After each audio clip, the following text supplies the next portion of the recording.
Ja, der Heilige Geist, einer für Bützer und Verkäufer. Der Heilige Geist, einer für IV-Bezüger und für Banker. Der Heilige Geist für diejenigen, die noch grün sind hinter den Ohren, wie ein paar, die da sitzen. Aber auch der Heilige Geist, einer für steinalte Leute, wie ich langsam mit der Richtung gegangen. Der Heilige Geist ist wieder eine Frage von der Reife, noch vom Gourmet-Christentum. Der Heilige Geist ist da für alle Jesus-Nachfolger. Und meine Frage ist zu Anfang, lebst du mit ihm? Ich meine vom Montag bis zum Freitag und obendrauf noch Samstag, Sonntag. Ist er Teil von dem Alltagsleben oder nicht? Heute heisst meine Predigt Alltagsleben mit dem Heiligen Geist und wegen dem Alltagsleben und allen, die da drin gehören, auch mein Outfit. Ich lese aus dem Johannes 14, Vers 15 bis 17. Wenn ihr mich liebt, werdet ihr meine Gebote halten. Und der Vater wird euch an meiner Stelle einen anderen Helfer geben, der für immer bei euch sein wird. Ich werde ihn darum bitten. Er wird euch den Geist der Wahrheit geben, den die Welt nicht bekommen kann, weil sie ihn nicht sieht und ihn nicht kennt. Ihr aber kennt ihn, denn er bleibt bei euch und wird in euch sein. Ich möchte die Vers gerade nochmal lesen, weil sie zentral der Ausgangspunkt sind für meine Predigt. Wenn ihr mich liebt, werdet ihr als Volk meine Gebote halten und der Vater wird euch an meiner Stelle einen anderen Helfer geben, der für immer bei euch sein wird. Ich werde ihn darum bitten. Er wird euch den Geist der Wahrheit geben, den die Welt nicht bekommen kann, weil sie ihn nicht sieht und nicht kennt. Aber ihr kennt ihn, denn er bleibt bei euch und wird in euch sein. Der Heilige Geist, im Griechischen wird da das Wort gebraucht, Parakletos, um den Heiligen Geist zu beschreiben. Parakletos heisst übersetzt Helfer oder der zur Hilfe herbeigerufene oder Beistand, Fürbittender oder auch noch Abwandlung von dem Wort Parakletos ist vermittelnder Anwalt, also einer fürs Alltagsleben. Und er ist noch viel, viel mehr. Er ist auch die dritte Person von der Gottheit, Gott Vater, Gott Sohn und Gott Heiliger Geist. Was macht er jetzt? Der Parakletos. In seinem Namen ist schon einiges drin, wir werden es miteinander anschauen. Erstens, er hilft. Er ist ein Helfer. Zweitens, er steht bei. Drittens, er steht beim Allmächtigen als Fürbitter für dich und mich ein. Also vor uns an, als Anwalt, als Fürbitter. Weiter sagt Jesus von ihm, er lehrt und erinnert uns an alles, was Jesus gesagt hat. Er öffnet die Augen für Fehler, für Sünde. Er zeigt, worin Gottes Gerechtigkeit besteht. Und er führt uns ins Verständnis von der Wahrheit. Und er zeigt uns die Herrlichkeit von Christus Jesus. Also eine einfach für den Alltag. Versprochen und eingelöst. Das Versprechen von der Sendung vom Heiligen Geist hat Jesus ums Jahr 30 gegeben. Aber das war nichts Neues. Dann schon 800 Jahre voran hat der Prophet Joel vorausgesagt, dass der Heilige Geist wird ausgegossen werden. Und da, ab Pfingsten, 50 Tage nach der Auferstehung von Jesus oder 10 Tage nach seiner Himmelfahrt, ist es dann wirklich auch passiert. Der Heilige Geist ist das erste Mal ausgegossen worden. Natürlich war er schon vorher da gewesen. Er war schon bei der Schöpfung da gewesen. Er ist mitgewirkt in der Schöpfung. Er ist im ganzen Ersten, oder man kann auch sagen Alten Testament mit dabei gewesen. Nur der Unterschied war, dass er dort für bestimmte Aufgaben auf einzelne, ausgewählte Menschen gekommen ist. Und mit Pfingsten war alles anders gewesen. Mit Pfingsten ist das passiert, dass der Heilige Geist für alle verfügbar ist. Für alle da ist, die mit Jesus Christus leben. Meine Frage ist nach deinem Umgang mit dem Heiligen Geist. Ich möchte dich fragen, was ist dein Umgang mit dem eben beschriebenen Heiligen Geist? Darf ich ganz ehrlich sein? Ich weiß, dass vielen so geht, dass der Heilige Geist irgendwo im Unterbewusstsein vorhanden ist. Er schlummert so, er schlaft. Wir wissen, dass er da ist, aber im Alltag relevant? Fragezeichen. Die einen hoffen, dass er im Gottesdienst, im Worship ein gutes Gefühl gibt. Kann passieren, wunderbar.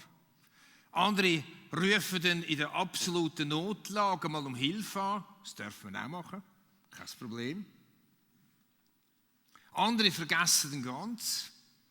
Im Alltag, in all dem, was man ist er schliesslich, sieht man ihn auch nicht, also vergisst man ihn so schnell. Und wenn dann eine Predigt kommt über den Heiligen Geist, dann denke ich wieder mal, ah ja, da ist ja noch einer da. Ist eigentlich noch wahr, habe ich ganz vergessen. Wir holten wieder mal für einen Tag oder bis zur Small Group. Andere, die haben eine zwielichtige Beziehung zum Geist Gottes, weil sie so ein paar kennen, die so ein bisschen schwärmerisch tun und so Zeug erzählt haben, wo dann gleich nicht eingetroffen ist und sie denken, das ist alles nur so ein bisschen Fake News, die damit zu tun hat. So möchte ich dich fragen, was dein Umgang ist mit dem Heiligen Geist. Deine Beziehung zum Heiligen Geist. Dein Umgang mit dem Heiligen Geist im Alltag hinein. Zumindest am Montag, Dienstag, Mittwoch, Donnerstag, Freitag, Samstag und sogar am Sonntag. Können wir uns das leisten? Wie viel verpassen Jesus-Nachfolger doch in ihrem Alltag, wenn wir nicht mit dem Heiligen Geist rechnen? Ein Bild für den Heiligen Geist sehen wir im Alten Testament. Das ist die Situation, wo der Abraham, sein Chefknecht, sagt, hey, es braucht eine Brut für meinen einzigen Sohn, den Isaac. Gang in die Verwandtschaft, in die Ferne raus und suche eine Brut. Er ist dort auf die Brutsuche gegangen, ist am Brunnen angehockt, der Oberstdiener, hat gewartet, bis er jemanden gefunden hat, wo er gemerkt hat, das könnte die Brut sein, die Rebekka. Er hat Rebekka gefragt, willst du mitkommen zum Bräutigam? Und Rebekka hat gesagt, jawohl, ich komme mit zum Bräutigam.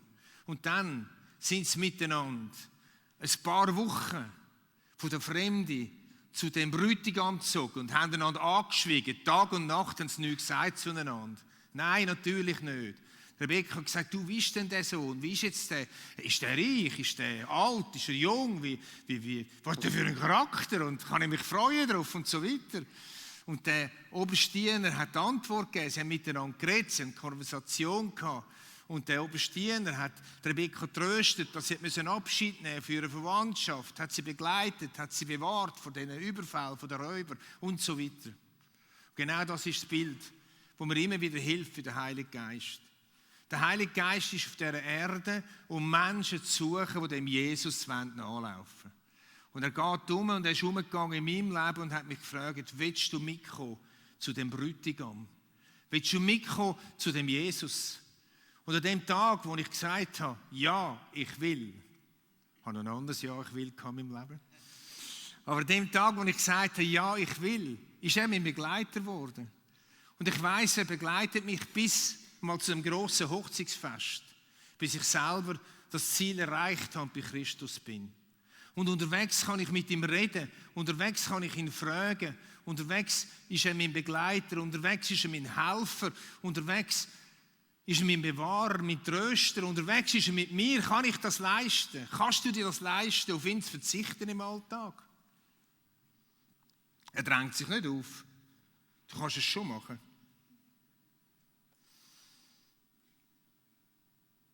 Du und ich, behaupte ich heute Morgen, wir können es uns nicht leisten, auf den Begleiter im Alltag zu verzichten.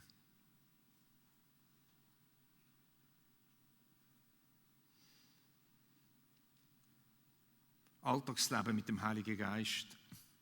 Wie geht das? Wie redet der Heilige Geist zu uns? Es ist eine ganze Palette, ganz unterschiedlich von Mensch zu Mensch. Das ist nicht Stereotyp. Es sind manchmal innere Eindrücke, aufkommende Gedanken, eine innere Stimme, das Flüstern, immer verbunden mit einem Frieden, der einzieht im Herz über eine bestimmte Sache, wo mir nicht klar war. Jetzt aber sagst du und ich auch, ja, aber es gibt doch verschiedene Stimmen. Es gibt doch die eigene Stimme, es gibt doch die Stimme von irgendwas, die Erziehungsstimme, Prägungsstimme, es gibt doch so viele verschiedene Stimmen. Wie kann ich jetzt herausfinden, welche Stimme das vom Heiligen Geist ist und welche nicht? Welcher Eindruck innerlich ist jetzt einfach ein schlechtes Gewissen? Oder was ist wirklich vom Heiligen Geist? Du kannst es nur herausfinden, wenn du dich auf den Weg machst. Auf dem Weg, mit dem Rechnen, mit dem Heiligen Geist, können wir ausprobieren, können wir einordnen und können wir lernen, zu unterscheiden zwischen unserer eigenen Stimme und der Stimme vom Heiligen Geist. Das hat jetzt mit Reife zu tun.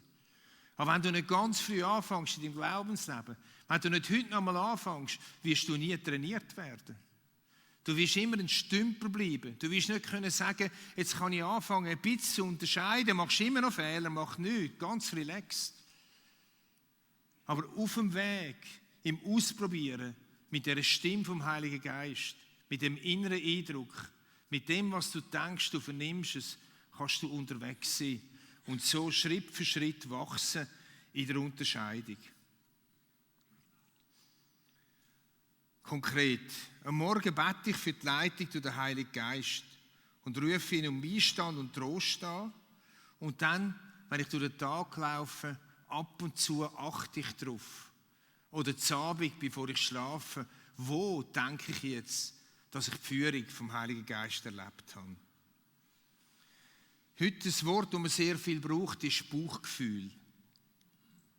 Ich habe es auch viel gebraucht. Ich will es weniger brauchen. So, mein Bauchgefühl sagt. Ehrlich, wenn ich zurückschaue, bin ich gar nicht so sicher, dass es immer nur ein Bauchgefühl war. Sondern dass ich die Stimme oder das Handeln oder das Wirken in mir rein vom Heiligen Geist im Alltag als Bauchgefühl interpretiert habe. Natürlich haben auch Menschen, die den Heiligen Geist nicht haben, Bauchgefühl. Das ist gut, kein Problem. Aber wenn du den Geist Gottes hast, wenn du ein Jesus-Nachfolger bist, dann geht es doch darum, dass du dich auch fragst, wo habe ich ein Bauchgefühl zugeschoben? Und wo könnte ich da drin die Führung vom Geist Gottes erlebt haben? Über die Eindrücke in mir inne. Und so kannst du wachsen, im Verstehen, wie der Heilige Geist kann führen und leiten.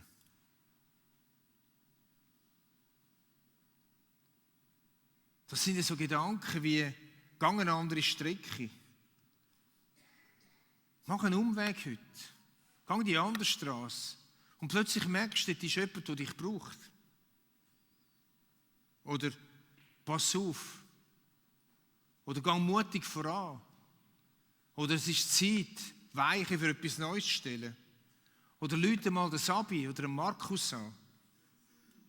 Da gibt es auch besondere Träume. Ich hatte so einen wieder mal gehabt, so im Oktober, November rein, der auf die Weihnacht hingewirkt hat.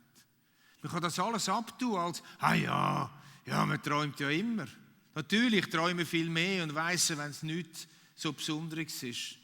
Mehr Verarbeitung, wenn ich immer zu spät komme. Wer kennt das, den Träume vom Spät kommen? Ich bin fast allein. Ihr habt nicht aufgestreckt.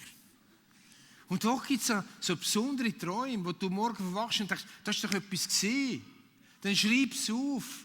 Und das führe ein Heft, wenn du es ein paar Mal hast, und schau, ob es etwas ist, und dann probiere es aus.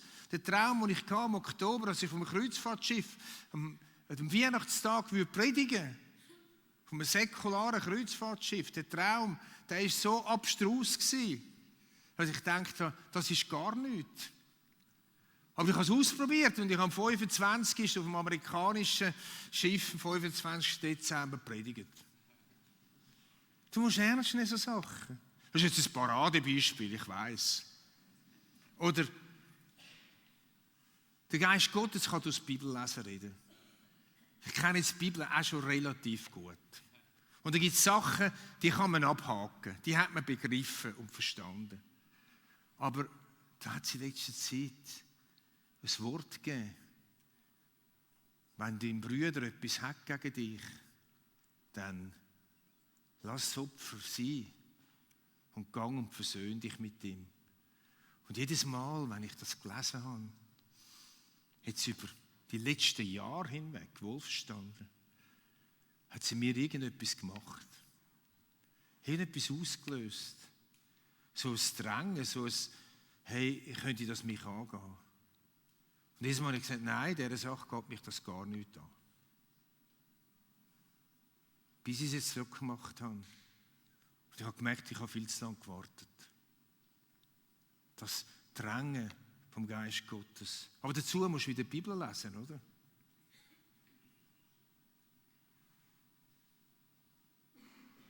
Wie viel in deiner Vergangenheit ist echt schon Geistesleitung gewesen? Wie viel Bauchgefühl in deiner Vergangenheit ist echt schon der Heilige Geist gewesen, der dich geführt hat? Du hast es vielleicht mit deiner Cleverness im Business abgetan. Du bist clever und darum hast du die Idee gehabt. Könnte es sein, dass die Idee aus einer anderen Quelle gekommen ist? Könnte es irgendeine Intuition sein, Zufall? Oder könnte es doch sein, dass der Geist Gottes sie geführt hat? Nochmal, Freunde, wenn wir uns nicht auf den Weg machen, herauszufinden, werden wir es nie herausfinden. Und wir werden nie wachsen drinnen. Also mit dem Heiligen Geist dann ist keine Frage von dem, ob man jetzt das Gewändchen hat oder eine Krawatte beim Arbeiten. Es ist keine Frage vom Intellektuellen. Aber ob wir nachher wachsen drinnen, ist eine Frage von dem, ob wir wollen wachsen und uns damit beschäftigen. Es gibt auch bei mir heute noch Sachen, wo ich denke, das ist sicher der Geist Gottes gewesen. Dann nimmst du den Telefonhörer in die Hand und sagst, du, wie geht's? Und der andere, ja gut, wieso rufst du mir eigentlich an? Dann denkst du, okay, danke vielmals. Was ist das Problem? Probier es aus.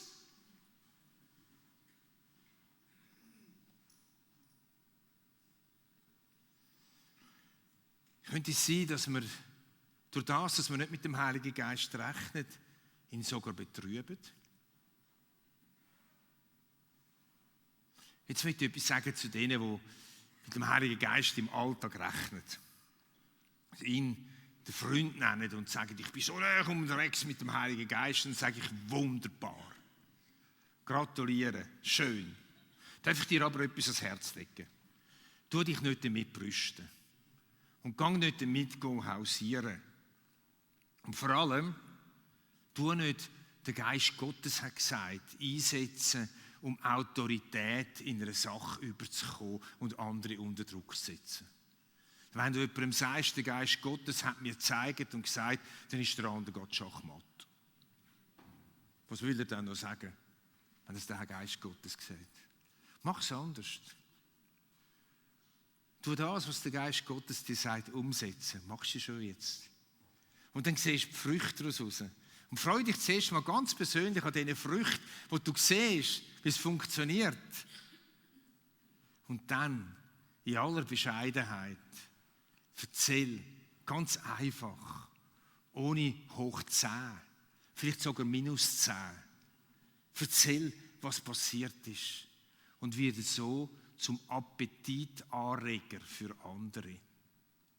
Manchmal gibt es Leute, die so eng unterwegs sind mit dem Heiligen Geist, wo eher höher und besserflüger sind und andere erdrücken, statt zum Appetitanreger zu werden.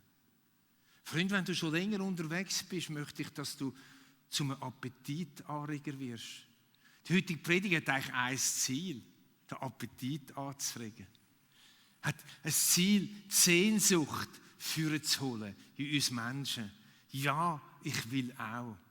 Aber hoffentlich nicht nur morgen und übermorgen. Der nächste Titel heisst Früchte vom Heiligen Geist.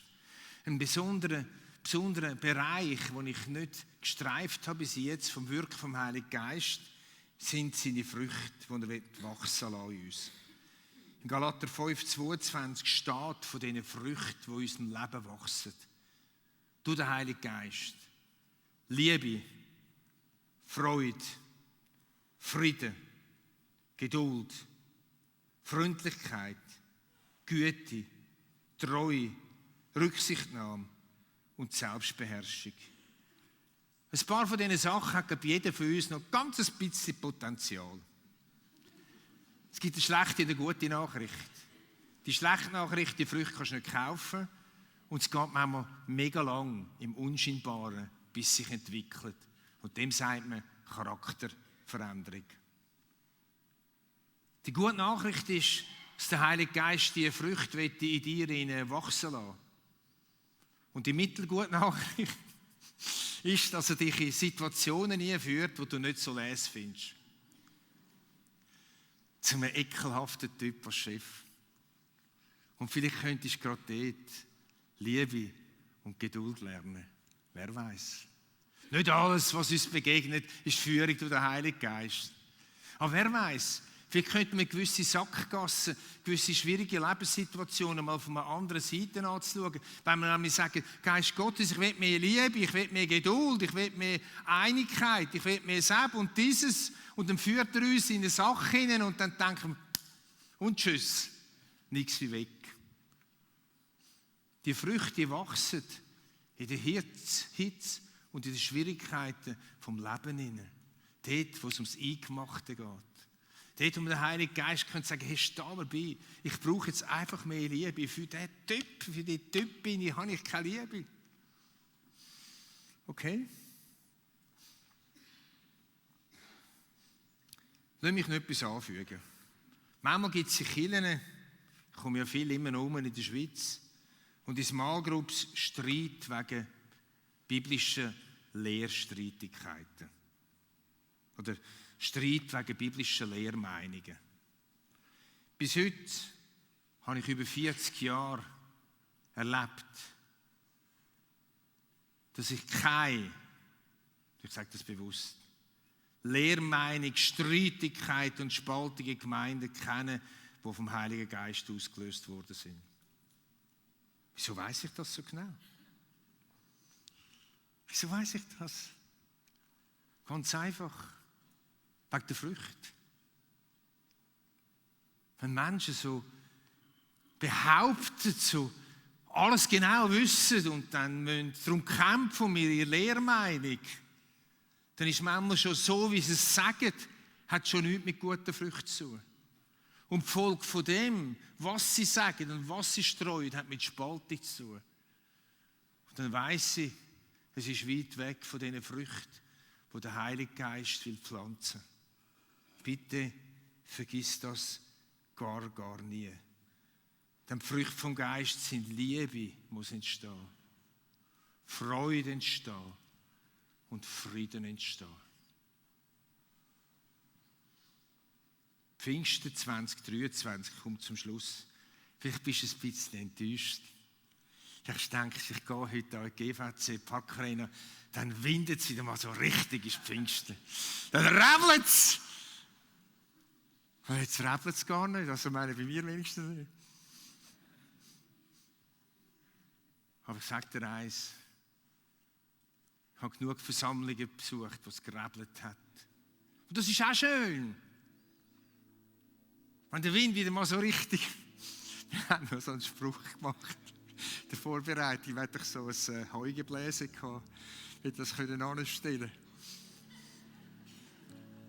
Verstehen Sie, es ist schön, wenn der Heilige Geist wirklich spürbar unter uns ist. Und wenn er etwas ganz Spezielles macht, das ist schön.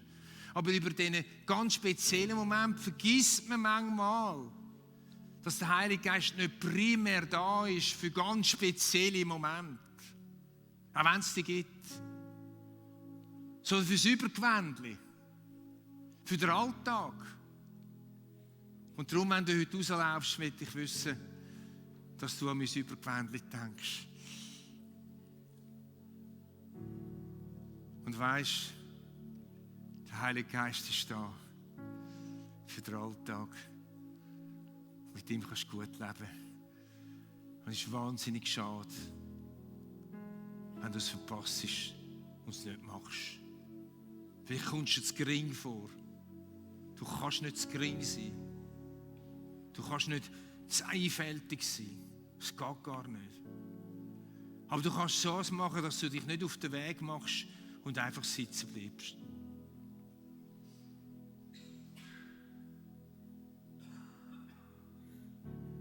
Der Geist Gottes, ein unspektakulärer Begleiter, als Geschäftsfrau, Geschäftsmann, als Mutter, als Vater, als Single, einfach dort, wo du gerade stehst.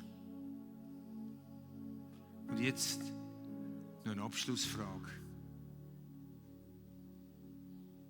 Hast du vielleicht heute Morgen das erste Mal oder wiederholt so das Werben vom Heiligen Geist empfunden, dem Jesus nachzulaufen? Dich aufzumachen mit dem Geist Gottes zusammen zu Christus Jesus hier im Bräutigam. Der Heilige Geist geht um und er ruft auf und sagt, ich will, dass du mitkommst. Ich will dich rausholen, ich will dich rauslieben. Ich will dich dem Jesus nachführen. Ich will dir Jesus lieb machen. Ich will dir Jesus gross machen. Komm, was ist deine Antwort? Vielleicht das erste Mal heute ist deine Antwort ja. Ja, ich will. Vielleicht deine Antwort auch, ich will neu aufstehen. Neu mit dem Geist Gottes, dem Jesus nachgehen. Vielleicht ist deine Antwort auch, Geist Gottes, tut mir leid. Ich habe dich irgendwo versorgt. Irgendwo. Ich will es nochmal wagen, mit dir zusammen dem Jesus nachzugehen. Amen.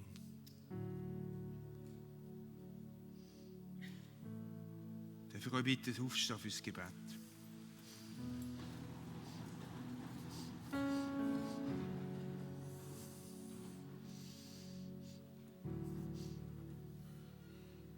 Heiliger Geist, ich lade dich ein. Wir laden dich ein. Wir stehen mit leeren Händen vor dir. Vielleicht kannst du die Hände mal ein bisschen ausstrecken und sagen, Geist Gottes, füll meine Hände. Vielleicht sagst du auch, Geist Gottes, tut mir leid, dass ich dich so auf die Seite geschoben habe. Vielleicht sagst du auch, Heiliger Geist, ich habe Sehnsucht, dich zu erleben im Alltag. Vielleicht sagst du auch, Heiliger Geist, ich danke dir dort, wo ich dich erlebt habe. Jetzt ist mir aufgefallen, jetzt ist mir aufgefangen. Jetzt habe ich Situationen gesehen, wo du mich tröstet hast, wo du mich geführt und geleitet hast. Hey, ich habe dir nicht einmal Danke gesagt. Ich bin einfach darüber hinweggefräset.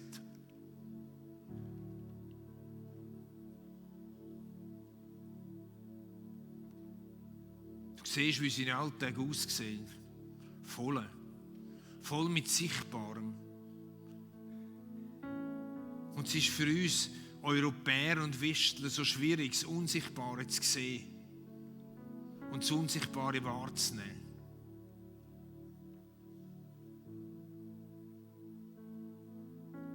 Komm, Geist Gottes. Mach die Sehnsucht in uns hinein. Beweg du die Sehnsucht in uns hinein. Halleluja.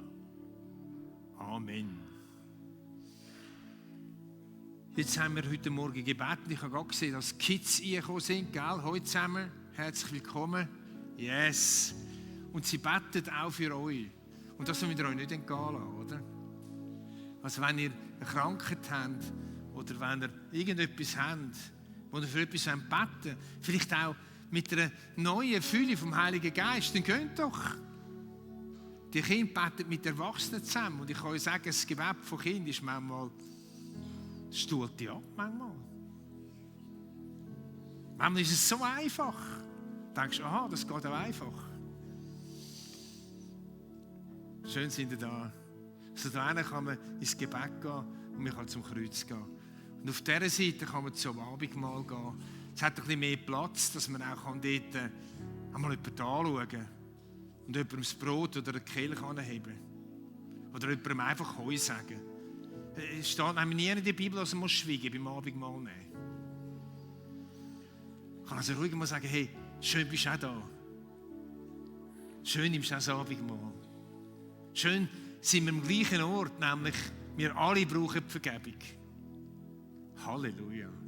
Komm, wir gehen in die Umsetzungszeit mit unseren Liedern. Vergessen wir es über Gewändchen nie mehr.